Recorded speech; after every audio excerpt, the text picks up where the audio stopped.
আসসালামু আলাইকুম। সুপ্রিয় দর্শক,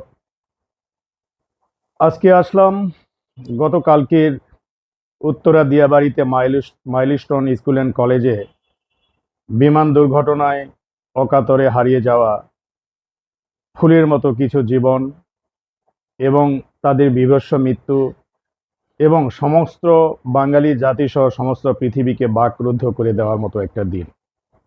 এই দিনটা নিয়ে যে কথাটা বলতে চাচ্ছি সেটা হলো, গত দুদিন আগেই ফেসবুকে একটা বিষয় ছড়িয়ে পড়ে। বাংলাদেশে এরকম কোনো স্কুল বা রেস্টুরেন্টে কোনো বড় ধরনের দুর্ঘটনার আলামত হিসেবে একটা খবর চারদিকে ছড়িয়ে পড়ে।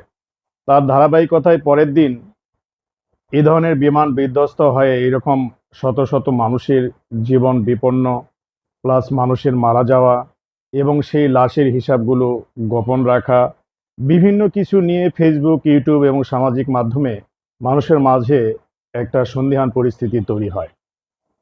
কেউ কেউ বলছেন গত কয়েকদিন আগে নির্বিচারে গোপালগঞ্জে যে মানুষ হত্যা, সামরিক বাহিনীর যে অভিযান এবং গণগ্রেপ্তার, সারা দেশব্যাপী আওয়ামী লীগে ঘুরে দাঁড়ানোর যে ইতিহাস, সবকিছুকে ভিন্ন খাতে প্রবাহিত করাই পরিকল্পিত এই দুর্ঘটনার অংশ। কিন্তু আমি বলতে চাই, বাংলাদেশের ইতিহাসে আর কোনো 5 তারিখ না আসুক, আর কোনো এমন দিন না আসুক যেখানে বাংলার মায়ের কোনো কোল এভাবে খালি হয়, কোনো সন্তানকে এভাবে আগুনে পুড়তে হয়। কেউ সেই সুযোগ নিয়ে 5 টাকার পানির বোতল 500 টাকায় বিক্রি করুক, কোনো রিক্সাওয়ালা 100 টাকার ভাড়া 500 টাকা চাক, সিএনজিওয়ালা 1000 টাকার ভাড়া 2000 টাকা চাক। আমরা চাই না, আমরা সাধারণ মানুষ দেশের শান্তি চাই, মানুষের জীবনের নিরাপত্তা চাই।